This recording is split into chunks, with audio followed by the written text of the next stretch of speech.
দেখতে পাচ্ছেন আমার হাতে যেটা রয়েছে এটা হচ্ছে একটা মিনি পিগি ব্যাংক। এটা আমি ফ্লিপকার্ট থেকে কিছুদিন আগে অর্ডার করেছিলাম। তো এটা সম্ভবত ওই 1500 টাকার মতো দাম নিয়েছিল। এটা হচ্ছে একটি অটোমেটিক মিনি পিগি ব্যাংক। তো এটার মধ্যে নাকি এখানে টাকা দিলে নাকি এটা ভেতর দিকে চলে যায় অটোমেটিক্যালি।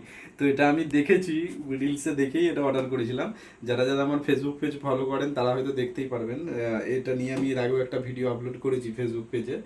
তো দেখতে থাকুন এটার কি সিস্টেম।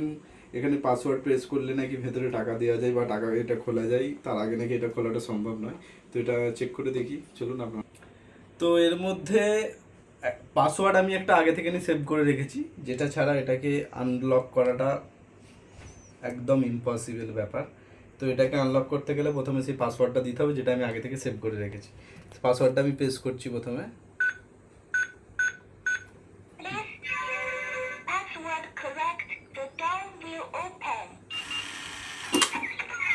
দেখতে পেলেন এখানে আমি আমার পাসওয়ার্ডটা প্রেস করে এখানে যখনই ফিঙ্গারপ্রিন্টটা দিলাম এটা অটোমেটিক আনলক হয়ে গেল। এবারে এটাকে লক করতে গেলে কীভাবে লক করবো, এইভাবে জাস্ট ঠেলে দিয়ে এইভাবে প্রেস করে দেবো, এটা লক হয়ে গেল। এবার ধরুন এটার আমি পাসওয়ার্ডটা চেঞ্জ করতে চাইছি, পাসওয়ার্ডটা কীভাবে চেঞ্জ করব? তাহলে আমার যে পাসওয়ার্ড ছিল আগের সেই পাসওয়ার্ডটা দিয়ে প্রথমে এটাকে আমাকে আনলক করতে হবে, তারপর পাসওয়ার্ডটা চেঞ্জ করব।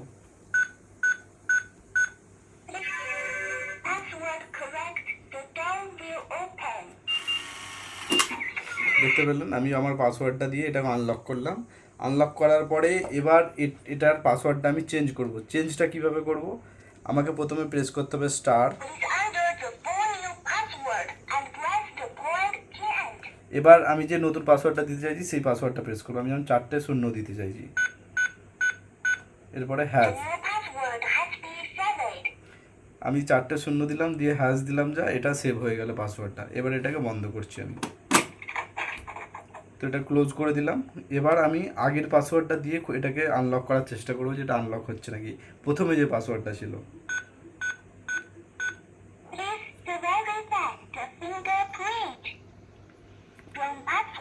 দেখছেন এটা কিন্তু অলরেডি রং পাসওয়ার্ড বলে দিয়েছে, কারণ আমাদের পাসওয়ার্ডটা অলরেডি চেঞ্জ হয়ে গেছে। তো এটা যেহেতু রং পাসওয়ার্ড, এটাকে কোনোভাবে খোলাটা সম্ভব নয়। তো যেটা আমরা নিউ পাসওয়ার্ড দিয়েছিলাম সেটা দিয়ে ট্রাই করবো যেটা খুলছে নাকি।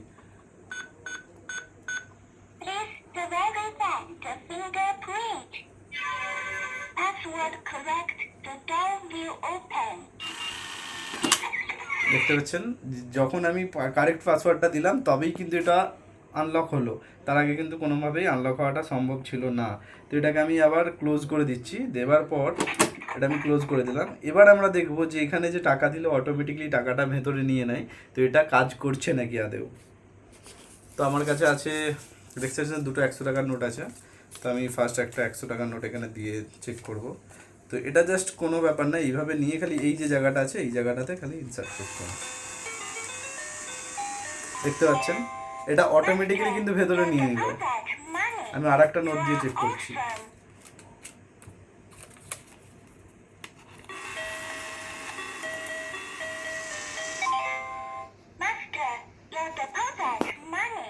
দেখলেন এই টাকাটা কিন্তু নিয়ে নিল, এটা অটোমেটিক্যালি টাকাটা নিয়ে নিল। এবার ধরুন আমার কাছে খুচরো টাকা পয়সা রয়েছে কিছু, সেগুলোকে কোথায় রাখবো? এই যে ব্যাক সাইডে এই যে জায়গাটা দেখতে পাচ্ছেন, এই জায়গাটার মধ্যে থেকে আপনি খুচরো টাকাগুলো টুকুস টুকুস করে ভেতরে ফেলে দিতে পারবেন। ঠিক আছে, তাহলে নোট কোনো যদি থাকে সেটা ফেলতে গেলে এখানে টাচ করলে এটা অটোমেটিক নিয়ে নিচ্ছে, আর খুচরো ফেলতে গেলে এখান থেকে নিয়ে নিচ্ছে। এটার দাম নিয়েছিল আমাদের 1500 টাকা, আমি নিয়েছিলাম ফ্লিপকার্ট থেকে। তো আমি এটাকে 10-এর মধ্যে 10 রিভিউ দেবো, কারণ এটার কোয়ালিটি সত্যিই খুব ভালো আর খুব হার্ডি, মানে কি বলবো, কোয়ালিটি একদম 10-এর মধ্যে 10 দেওয়া যেতে পারে। আর এটা পাসওয়ার্ড ছাড়া কোনোভাবেই খোলাটা সম্ভব নয়। এটা পাসওয়ার্ড দেবেন তারপরেই এটা খুলবে, তার আগে কিন্তু কোনোভাবেই খুলবে না। তো ভিডিওটা যদি ভালো লাগে বন্ধুদের মাধ্যমে শেয়ার করবেন, আর চ্যানেলটিকে সাবস্ক্রাইব করতে ভুলবেন না। দেখতে থাকুন আমার ভিডিওগুলো। Thank you so much.